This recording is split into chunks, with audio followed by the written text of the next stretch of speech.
Chanel. This is my Penn State playlist.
Hi, everyone. We'll get started shortly. We're just going to give more people a chance to join. We look forward to talking to you all, and thanks for joining us.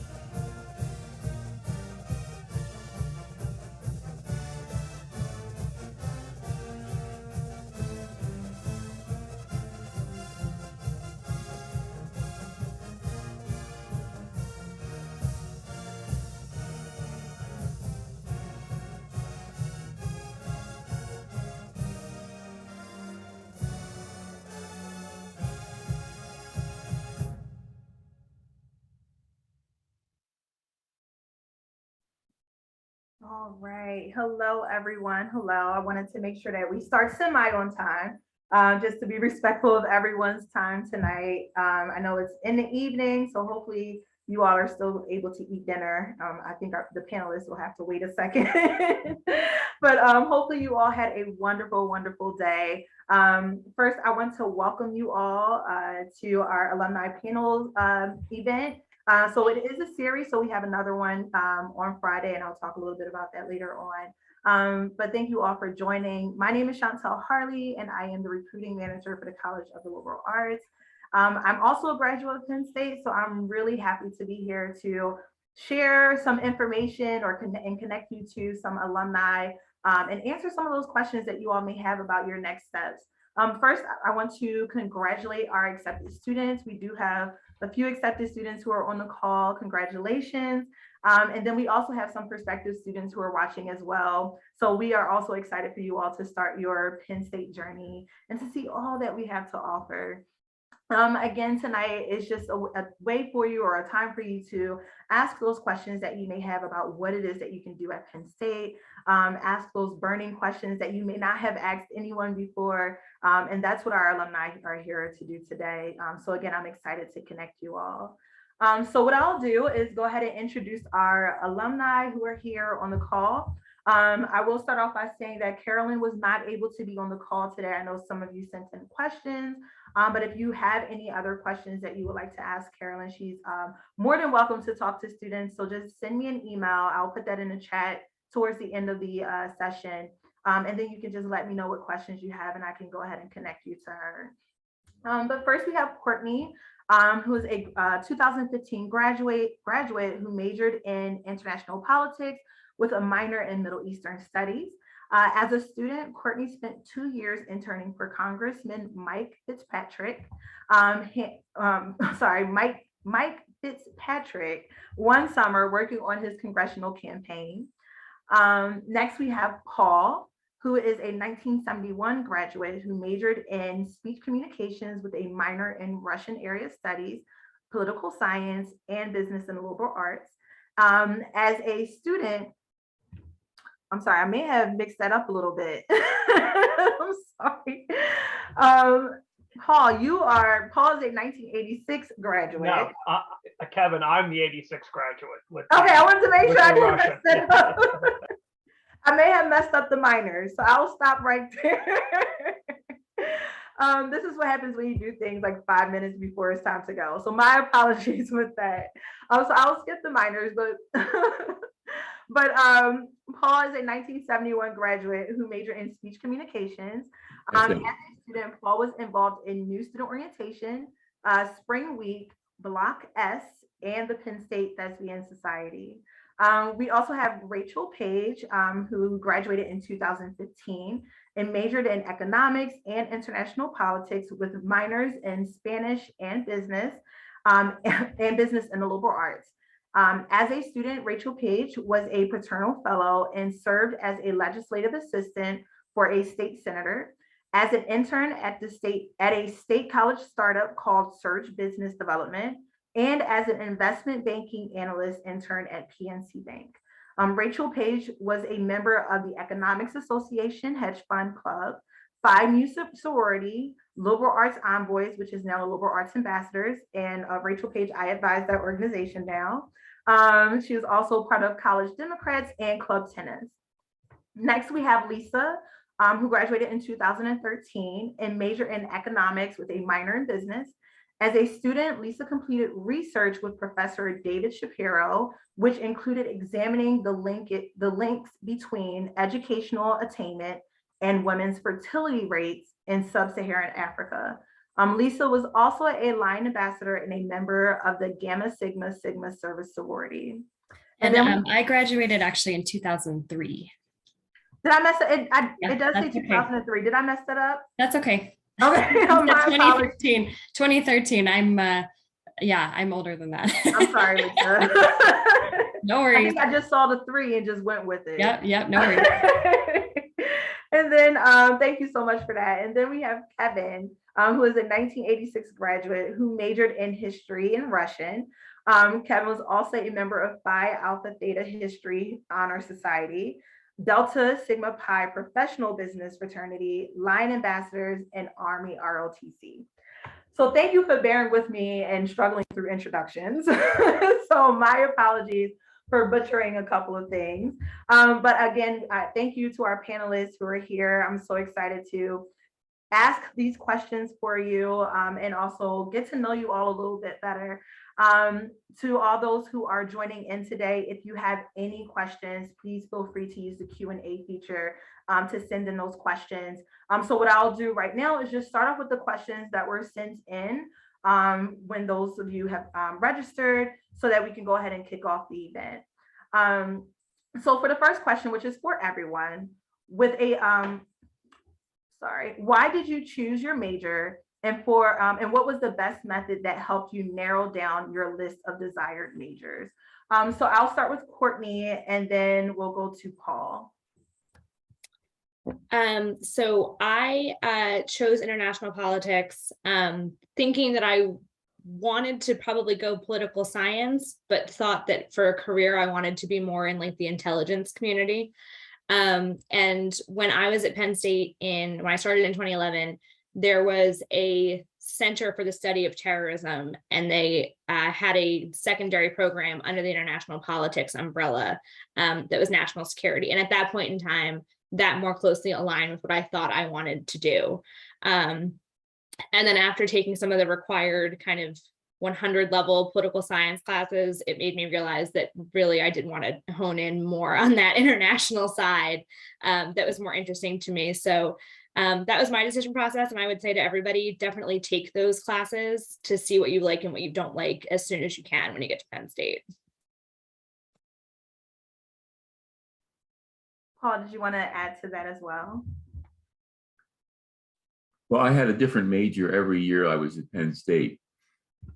I'm a classic example of what you can do at Penn State, because there's so many different options available.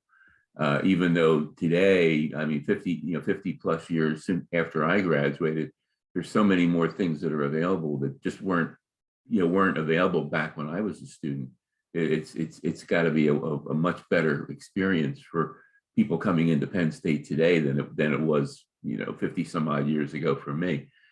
But I started off in engineering, and then I moved into business administration my sophomore year, and then junior year I moved into liberal arts, although journalism I think was still part of communications.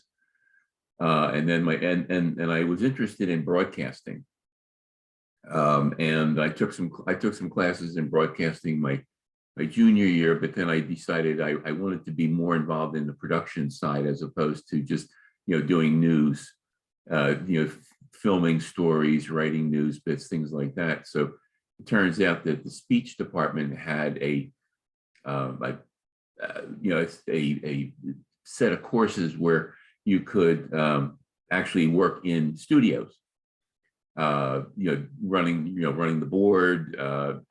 I kind of found a niche writing scripts, which I really kind of enjoyed. And interestingly enough, I mean, I'm a writer today, although I don't write for theater or anything like that. But one of the important thing for me was that having access to so many different kinds of things gave me the, I don't know, I guess the wherewithal to make decisions later on in my life where I actually made changes, like quantum leaps, if you will, from one kind of a thing to something completely different.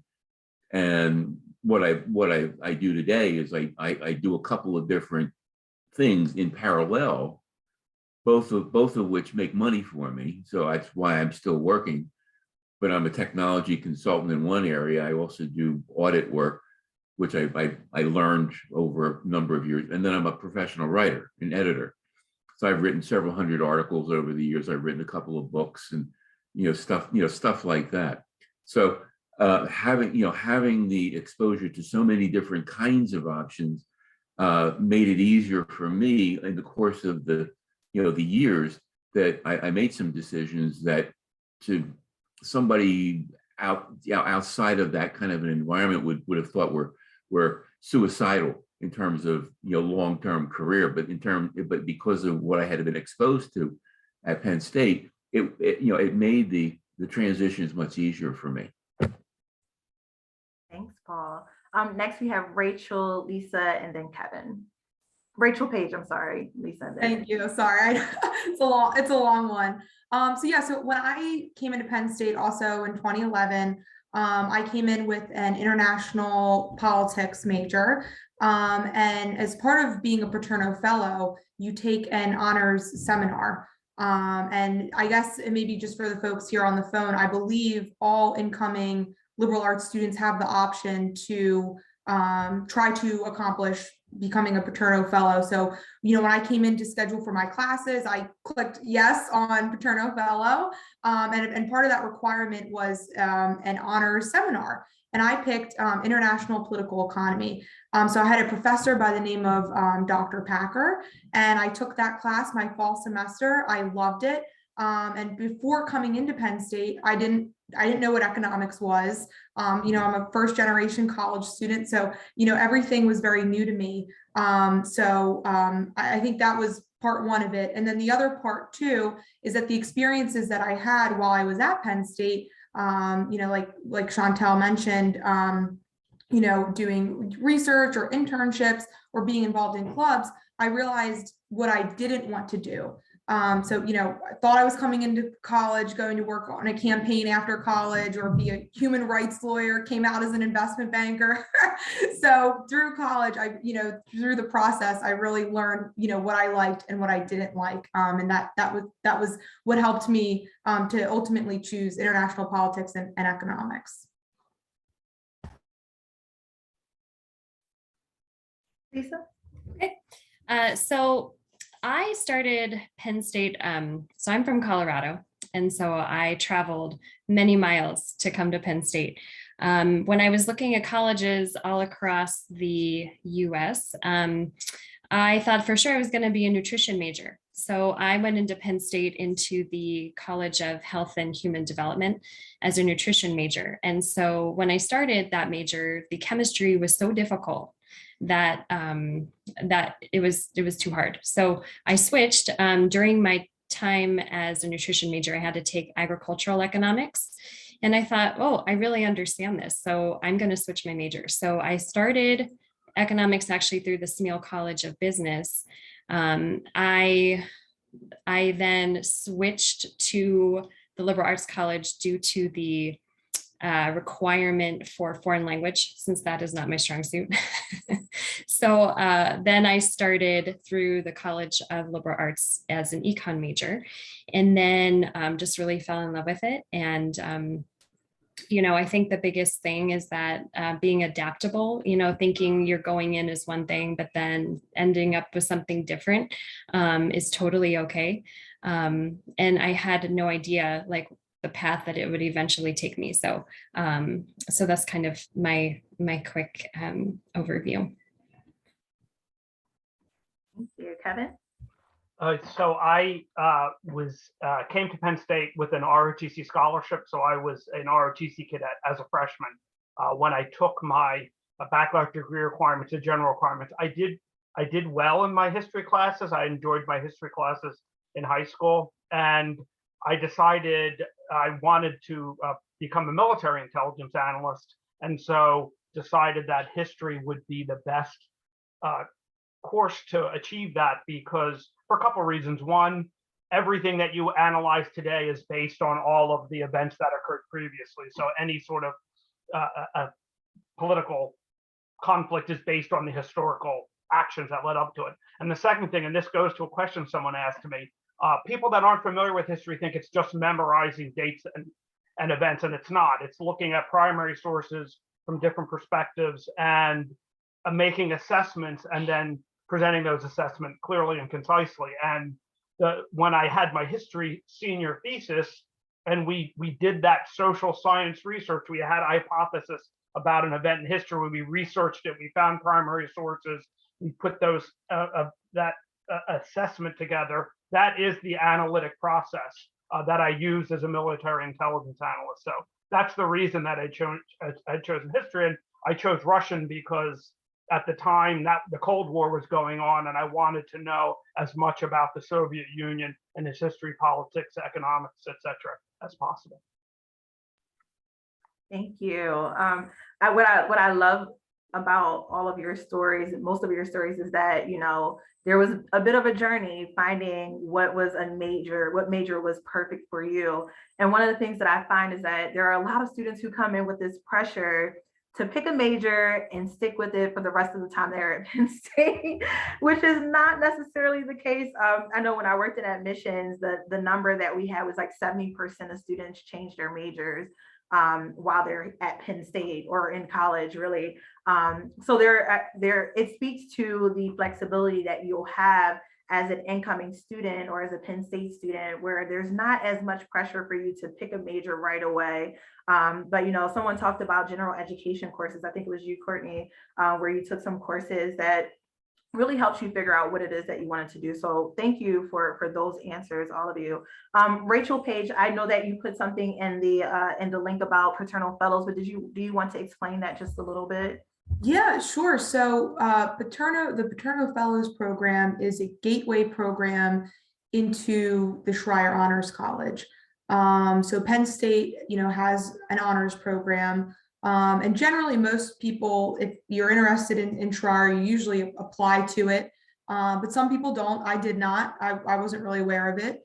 And so the Paterno Fellows program was a way to gateway to become a member of the Schreier Honors College. And at the time when I was in Paterno Fellows, there's different, you know, requirements that you have to meet and that you have to do in order to obtain the status of being in the honors college. I believe your sophomore year, and they might have changed, but you know, some of those things were the honors freshman seminar, keeping your grade point average above a certain you know, number, and you know, doing, I believe, like a research or internship or study abroad and things like that. But what I would say is I really got a lot out of that program, and really got a lot out of, you know, the honors college. And in fact, really every you know, internship opportunity that I have had, and every job that I have had post college, which is, I guess, 3 jobs, 4 different roles at each company.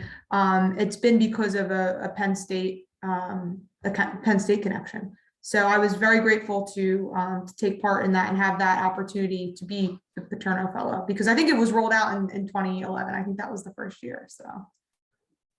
Yeah, thanks, Rachel-Paige. It is a newer program, and I was a little sad that it wasn't established when I was here.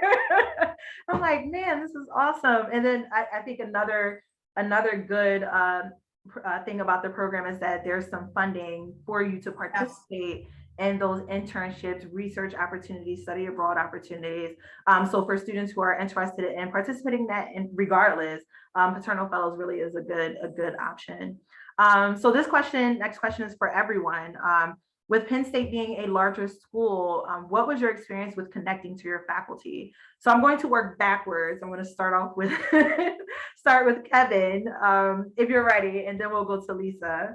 Yes, I'd be happy to. That one of the benefits of at least I found this, majoring in the liberal arts in a large public university, is that the university is able to attract and hire very distinguished professors, but the majors are smaller in the liberal arts, in the 300 and 400 level classes. So when I didn't have any history courses taught by graduate assistants, at least in my experience. And when I took my 300 and 400 level classes in history, there were usually 12 to 15 students. And the highlight, when I took my senior research seminar, there were only 6 of us with Dr. Sweeney. So it was fantastic. I connected with every one of the faculty, the history professors that I had in my 300, and even in history 1, there was taught by 2 professors. So I was able to connect with them.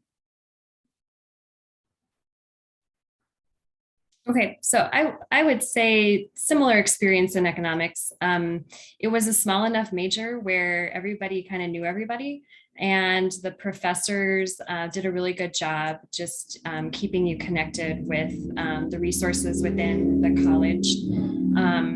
And I had like a little slightly different experience, because I was working later on in my junior and senior year with a economics professor, and really he kind of took me under his wing, and we really kind of were working on joint research projects, and I was getting a lot of experience because I had an idea that I afterwards would go to graduate school in economics. So I kind of had that in mind, and so I felt like the everybody did a really good job of all making the connections and keeping you like well informed. Yeah, I would say two things. One, go to office hours and go to your advisor. Professors have office hours either once or twice a week where you can go and you can sit down with them and spend time with them for, an hour or two to ask any question that you may have, even if it's on an upcoming assignment, a project, or even just getting more feedback on a graded assignment. And I made it a priority to go to office hours, especially for subjects that I was really interested in. And I think Kevin and Lisa stated is that the College of the Liberal Arts does really do a great job at keeping class sizes small. This fellow students that I took freshman year classes with were the same students I took my classes senior year with, and I'm still friends with today. In fact, one professor I took like 6 classes with. So you can get a really good relationship, with your professors. And the other thing is I think the advising in the College of Liberal Arts was really great. I had an advisor throughout all 4 years that I was there, and I would make it an effort to visit him once or twice a year to see how I was tracking for my majors. And in fact, I was able to pick up another minor because he was like, hey, all you need is one more class and you can minor in this. So things like that I think really helped make Penn State seem small. Thanks, Rachel-Paige. Paul, and then Courtney.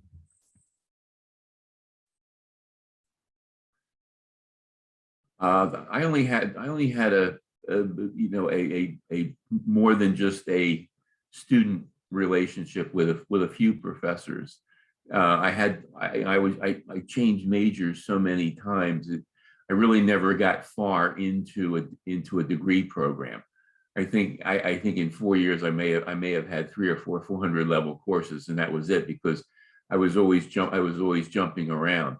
I discovered that you could also take exams and exempt out of courses. I don't know if they still do that, but I took a number of classes by exam.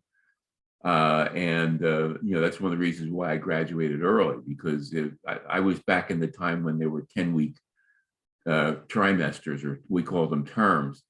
Now it's all 15-week semesters, but back when I was in school, essentially went three terms out of the year, and you had summer term off to work. But it was only there was a few 400 level courses, and I kept in touch with a couple of professors after I graduated for a few years, but I never got that far into a major, and frankly, freshman year being in engineering, I got all the prerequisite courses out of the way. So, English, science, all that kind of stuff, I got all those things done. So I had a lot more latitude in subsequent years in terms of taking whatever I really wanted, which was really kind of neat. And liberal arts, had so many different kinds of things that were available. But it was, again, my experience is probably not like everybody else's here, because they seem to have sort of gravitated to a major and wrote it out for a while. I really never stayed very long with anything. But it ultimately worked out okay for me, and it prepared me for the kind of work that I do today, which is mostly independent. So anyway.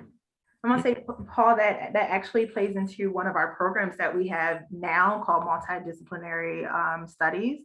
So that pretty much is for some of those students who just don't really have a place but know what they want to go into, or have an idea of what they want to study, and figuring out how to bring all those things together. And that's something that our advisors will help out with. But you are a success story. You started off in engineering and you graduated early. That's awesome. Courtney? I think everyone else here captured really well kind of what that relationship's like. What I will say is that I think the relationships are what you make them. I think you certainly can go to Penn State and be one in a class of 400 and never have the professor know your name or wonder how you're doing. And if that's how you want it, that's perfectly fine.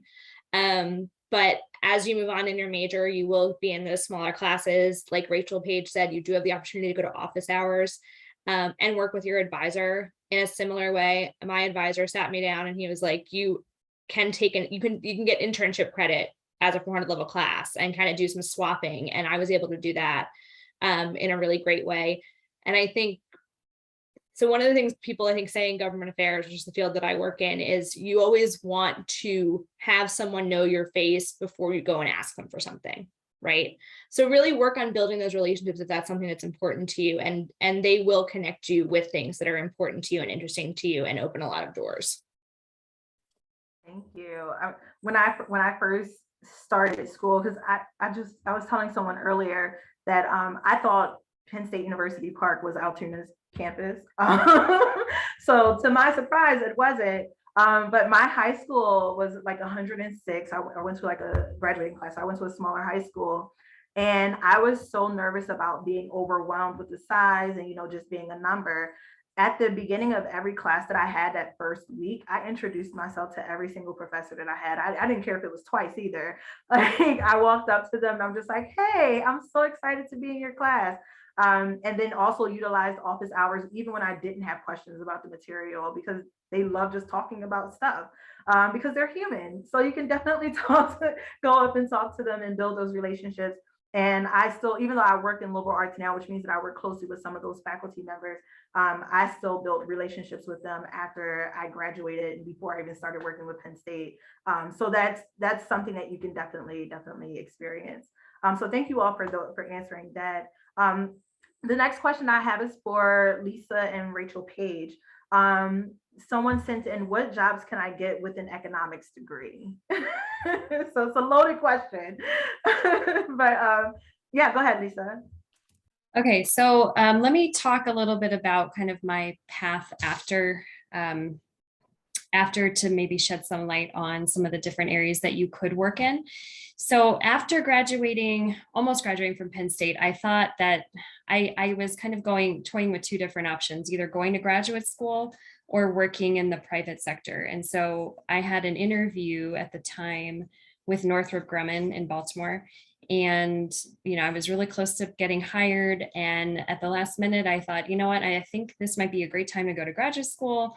Whenever I start working, I'm probably not going to go back to graduate school. So I want to get this kind of out of the way. And so I got an advanced degree right out of the gate, which can be good and bad. There's good and bad to that. But I knew I wanted to work in economics. And so my first job, I came back to Colorado in 2005. I went to University of Missouri for my master's in economics. I came back to Colorado in 2005. I started working under our governor at the time. They were looking for an economist. And so I was actually working as what I went to school for, which is kind of rare sometimes. That doesn't always happen. So I was working under the government umbrella, but working as an economist. And so I did a lot of, at the time, forecasting work. After the administration fizzled out, usually there's turnover. And so I went to then work for another state agency in Colorado. And I was working as a data analyst, really. So I was applying my economic skills, but then working as a data analyst. And so a lot of those analyst type jobs you can find with an economics background. It sounds like Rachel-Paige has had kind of a different experience going the financial route. But now I work in consulting. I am an economic consultant. Our firm currently serves as the Metro Denver area economist, if you will. And so my boss is the chief economist for the Denver Chamber. And so we work a lot with companies looking to locate to Colorado and expand and grow. And so we provide a lot of the whole economic data package for those companies. So I've kind of found my way through a variety of different environments. Along the way, I also worked for a nonprofit as a health economist. So I've kind of worked under a lot of different groups, but I can say that, the economic skills that you learn at Penn State really help you navigate and be able to apply to a lot of different jobs. It gives you a lot of diversity and a lot of variety. And so I think that skill set is what you are applying for, even though you may not be working in that specific role. You're still using those skills that you're learning from Penn State. Yes, yeah, I agree with what Lisa said, especially with regards to, the skill set that you're building. Economics, I guess, in the liberal arts is a bit more quantitative, than some of the other majors. So it gives you some of those skills. And I think an economics major is great too, because, it helps. A lot of it is problem solving. And so, since graduation, I've always worked in banking in some aspect of banking, but, I didn't necessarily study what I'm currently doing now, but having an economics major gave me the ability to kind of problem solve and figure out what I needed to know. And so that's what has helped me, in my career. I think some of the other, jobs that you could have as an economics major, if I just kind of think of, some of my friends and myself, it's, if you're in banking, Lisa said consulting, I've had a couple friends work for different firms that are focused on statistics, actually for sports teams, which is pretty cool. And then you can also work, for private companies, or public companies, right? In financial, in their financial group as well. Thank you, Rachel-Paige and Lisa. The next question, I'm going to take a pause from the actual question. Someone did send in something about new student orientation. So the question is, during new student orientation, are there advisors available to pick your classes, or do you need to know what classes you want to take before you get there? And the answer is that you will work with an advisor at new student orientation. This will sound bad. We don't necessarily trust you right now to just know everything by yourself, especially right now. We really want you all to just enjoy the last few weeks that you'll have in high school. Say goodbye to some of your friends just in case they're coming to Penn State with you. But we will walk you through every step that you need to take for new student orientation. So it is a 2-day event. The first day will be a little bit more general. The second day is more college specific. So you will work with an academic advisor. They'll go over any transfer credits that you may have, AP or IB credits that you may have, to see what will count towards some credit, and then let you know what courses you'll be able to take after that. So you don't have to do it by yourself. We'll be there with you every step of the way, especially since our systems are a little bit different. I think everyone here has used a different system since being at Penn State. So even if we were to go into what that would look like, it's going to be completely different. So we want to make sure that you have the resources available with you right away during new student orientation. So the next question is for Paul. Someone sent in, I am interested in pursuing professional writing, but I have often been discouraged from focusing on this as my main ambition. This is due to those around me describing the profession as economically unstable. How would you address this discouragement, and would you recommend that I take on other ambitions along with writing that might have a more steady income? What I discovered is that writing is kind of like a second profession for me, a second activity. I originally did work in technology consulting, which I kind of evolved into just over time. And strangely enough, I discovered that I had I guess what you would call a hidden aptitude for writing. And in the course of one of my major job changes, I moved from a technology management area into an editorial area, and it was just pure luck that that kind of a thing happened. And I turned that into a series of jobs where I learned the writing profession, even though I took some classes in writing at school. Those things didn't necessarily prepare me for like a real world situation. So I was able to learn on the job, how to write well and how to also be an editor, which I've been doing for like the last 40 some years. And it's actually been like kind of a parallel career. So I've developed it in such a way that if the consulting isn't bringing in a lot of money, sometimes the writing is. Okay, so it's just something I discovered that seemed to make sense for me is to diversify my skills so that there's multiple ways that I can earn money. But in terms of somebody who's an aspiring writer, one of the things that I've learned is that if depending on what kind of writing you want to do, like if you want to write for a company like McGraw-Hill, or I used to work for a division of McGraw-Hill.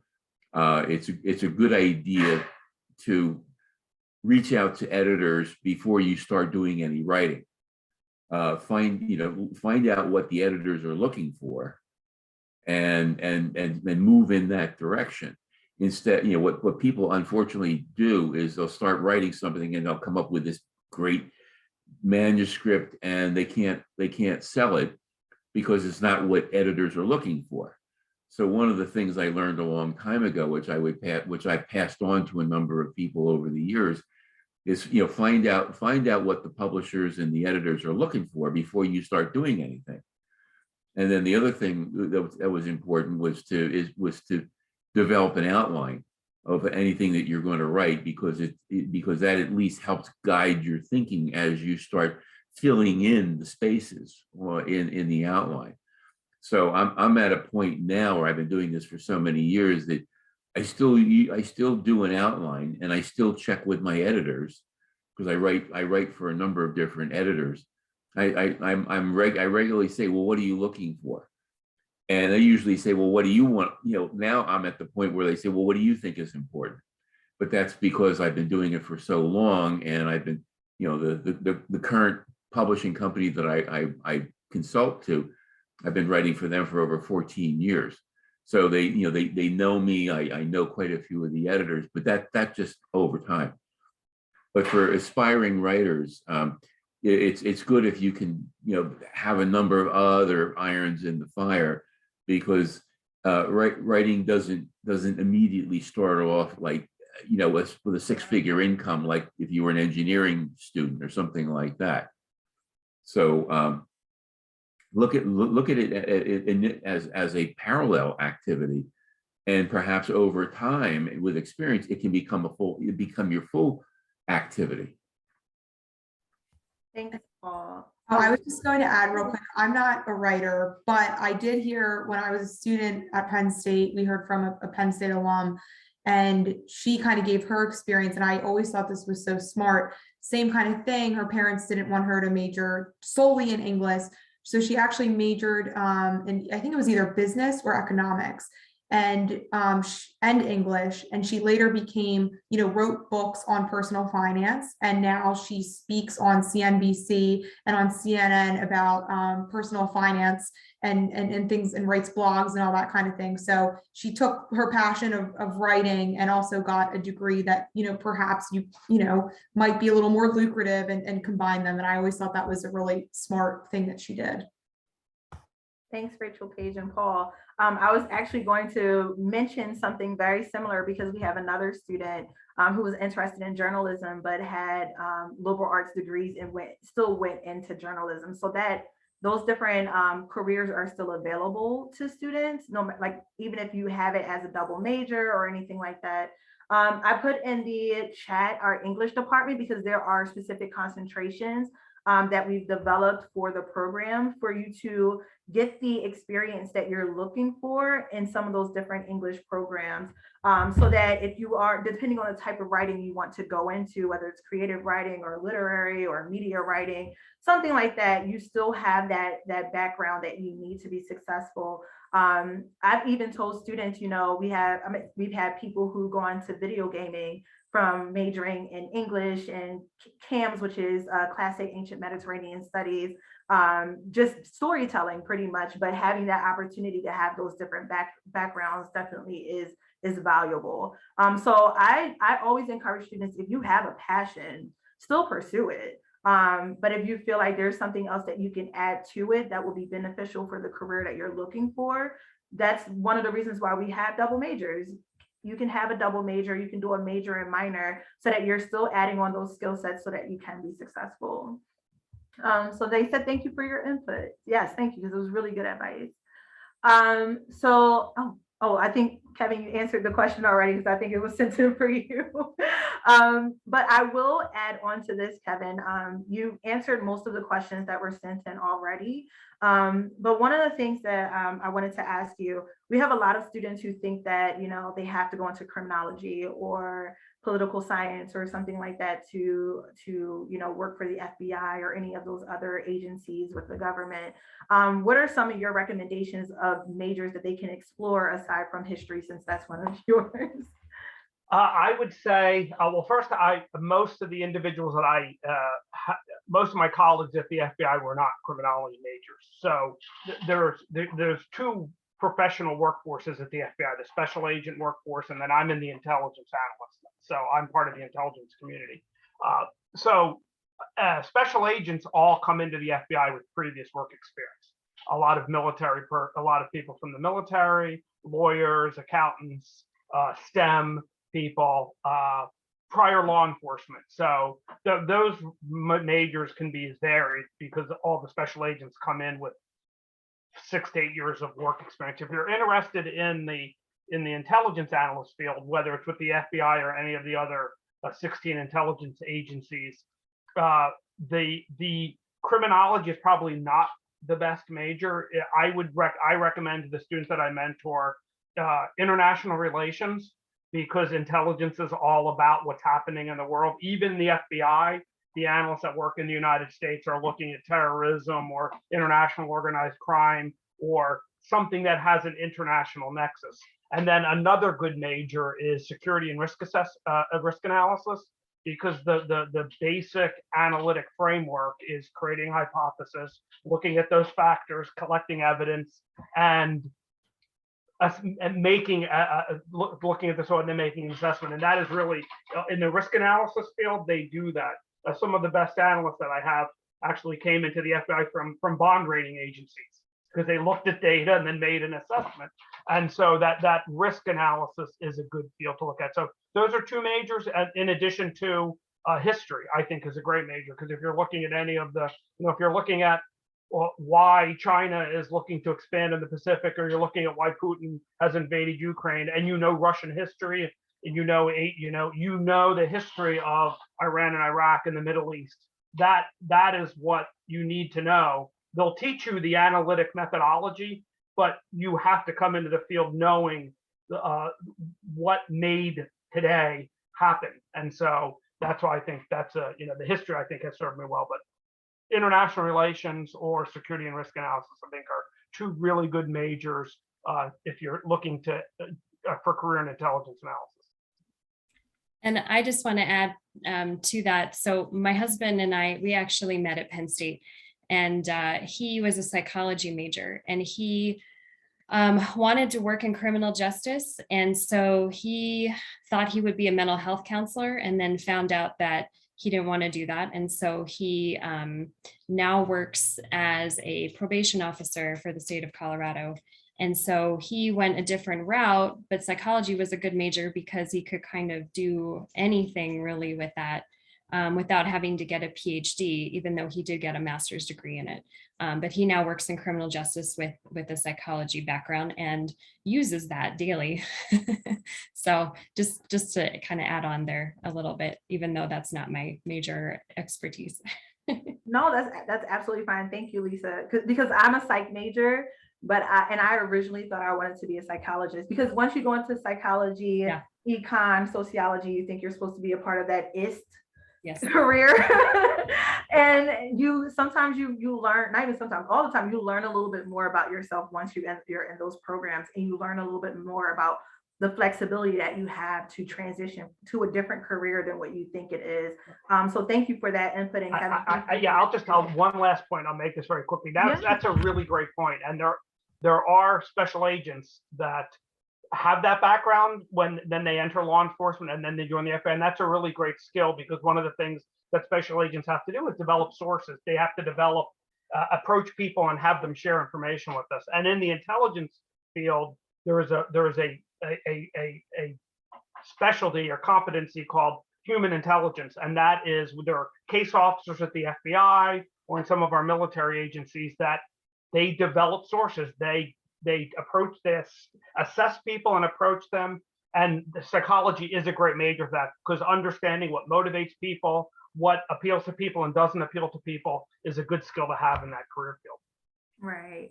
Thank you so much, Kevin. And I do want to make this other tidbit. You mentioned international relations and security risk analysis. So if you are on the call and you're looking for that major, it's an option under our international politics program. So you will be an international politics major with an option in international relations. And then we also have a national security option underneath that incorporates international relations, political science, global international studies, history, geography, and also security and risk analysis. So it kind of just builds everything together. So I know sometimes our majors can be a little confusing because they're not necessarily named what it should be named, but that's just because it just gives students the opportunity to be extremely flexible. So we do have those options if you are interested in that and want to stray a little bit away from criminology or want to add it as a double major. All of our programs pair really nicely together. Most of the people on the call have double majors and minors. So you'll learn once you're here how well everything pairs nicely together. And I believe Rachel-Paige and Courtney, I believe, talked about a little earlier, working with your advisor to see how those things will overlap and stack together. So as time is winding down, I'll ask the last question. What general advice do you have for our incoming class? Or just general advice, period, because again, we do have some prospective students on the call. So I don't know who wants to start with that one. I'll start off with Lisa. You're the first person I just saw. No problem, no problem. So I think the first thing I want to say is that Penn State is a really special place.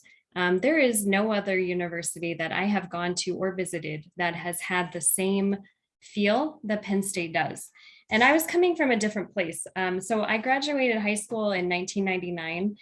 And I said I was from Colorado. I was actually at Columbine, and I was actually in the school when the shooting took place. And so I had already accepted to go to Penn State. And so the director of admissions ran his entire, through his whole system and found me because I was the only one accepted to Penn State from Columbine. And he called me directly to make sure that A, I was okay, B, if I needed anything, and C, if I was still planning on attending. And so that is one example how my experience started at Penn State. And it's just a really, really unique place. So that's where I was coming from when I started. And so throughout my journey at Penn State, that really helped me after that happened to really feel like I had home. I did want to go away to school. I wanted to kind of get out of the area, but I already knew I was going.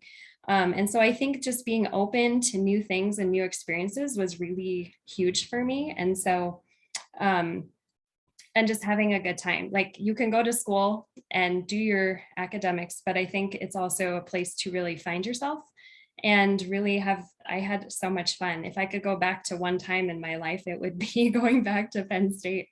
And so I think, just keeping that top of mind is also important.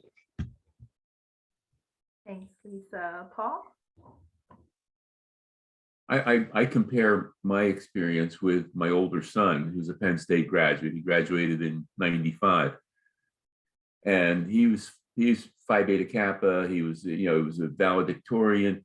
He was glued to his studies, and he did really well. I was a nominal student. I mean, I didn't have a very high average. That's probably why it took me a long time to find anything that was even worthwhile doing, because my grades were not that good. But I sampled all the fruits that were there. I sampled many of the different kinds of things that are possible, both within the university and outside, because I was in a fraternity for a while, and I also lived off campus. So it's better, as has been said, to go in with an open mind, and you have the comfort of knowing that there are so many different directions you can try, and you're really not penalized when you do that, because I mean, as long as you make sure that certain of the requisites are done. But it's a great way to sample different kinds of scenarios that could turn into a lifelong activity. I can't honestly say that what I studied at Penn State, directly translated into what I do today. That didn't happen. I mean, but my path went many different ways before I got to where I am now. But the idea of being open and being flexible and adaptable, I got that from Penn State, and that has paid for itself many times over. And that's one of the reasons why I try to give back to the university in a number of different ways, especially because a lot of the stuff that students have available today just weren't available in the 60s and early 70s. We just didn't have the kinds of everything that Penn State has now. Thanks, Paul. Courtney? I would say for accepted students, my best piece of advice that I got is you have to do something to make Penn State small and feel like home. For me, it was joining a sorority. For my roommate throughout college, she joined club sailing. But the great thing about Penn State is that there are a lot of options and a lot of ways to do that fit you and who you're trying to become. And I would just echo what Lisa said. It is a really special place. And I think, if you want a college experience that's going to be a very well-rounded, holistic college experience and make you come out a better person than you went in, Penn State's a great place. I was on a call for work last week. It was a challenging call. It was with, elected officials and different people that we represent, and it just wasn't going very well. And I was leading the call. And I got a text from my boss afterwards, and he said, "You are very good at leading conversations and making connections with people that you wouldn't think on paper you can make a connection to." And that's all because of my experience at Penn State and the people that I got to meet and the things that I got to do. So it is a really special place. Thanks, Courtney. Rachel-Paige? Yeah, I would echo, what everybody else said. I would also say, say yes, and get involved. Penn State, has so much to offer. Study abroad, do an internship, do research, get involved and, take part in clubs, but also take leadership roles in those clubs. It really is what you make it. And, again, I'm so grateful, and grateful every day that I went to Penn State, and I'm proud that I had that experience. So my advice would be to, say yes. Thanks, Rachel-Paige. Kevin? I would just make 2 points, and again, these echo the sentiments. One, exactly what Courtney said. If Penn State's a big university, so that's the benefit, is there's lots of options, but you need to have your own unique experience. So, for me, I was in ROTC, I was in a professional business fraternity, and I was in line ambassador. So when I was in DC in an Army tour, I knew people from ROTC that I saw, I saw people from ROTC 2 weeks ago when I was in Washington. I'm going to a wedding of the son of one of my fraternity brothers, and on line ambassadors, I'm always connecting. So those relationships you make, because people have such Penn State pride, when they say Penn State forever, you will make those if you make those relationships at Penn State, you will have those for the rest of your life. And then the second point I would say is take advantage of the fact that you can learn something every day. Take a class just because you're interested. I took a class in Chaucer in Middle English just because I thought it would be cool. And when you do that, you're going to develop that intellectual curiosity that will allow you to be that lifelong learner. And that's what's going to make you successful. Things are changing so rapidly. That's what liberal arts is going to give you, that ability to adapt, to learn new things, to enjoy learning new things, and to look at things with different perspectives. And God knows we need in this country now people that can look at things from different perspectives. So if you develop that skill, that is what is going to make you successful for your career. You may not be rich, but you're going to be successful. You're going to do something that you're passionate about and that you love. I love going to be an FBI analyst every day, and the ability to do that, those skills, you know, you'll never have the opportunity again to learn so many different things from so many talented people. But if you take advantage of it, you'll have that skill for the rest of your life. Thank you. Thank you so much. I usually end with my advice saying, if there's free food at an event, sign up for the event. You'll learn that you'll want some more food when your meal plan points are a little bit low. But thank you all so much for joining us today. Thank you to our panelists for being here. I really do appreciate your perspective, and I appreciate you all for answering questions. Even though I had my cheat sheet and stumbled through every single introduction, I appreciate your patience with me. But also, most importantly, I believe most of you are our mentors, alumni mentors through our mentor program. And that is through our Career Enrichment Network. So if you are an incoming student to Penn State, we do have an alumni mentor program where you can connect to these fellow alumni and have access to our alumni network before you even become an alum. So I really do advise that you all participate in that as a student. And then if you would like to learn a little bit more about some of our other alumni stories, you can join us again on Friday. If you visit our website, I'm going to put that in the chat for you all, but if you visit our website, you'll be able to register for that as well, even though you came to this one too.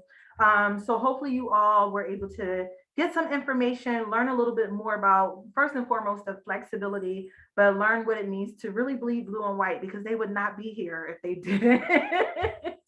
So thank you again to our panelists, and I hope that you all have a wonderful rest of the evening. Thank you, everybody.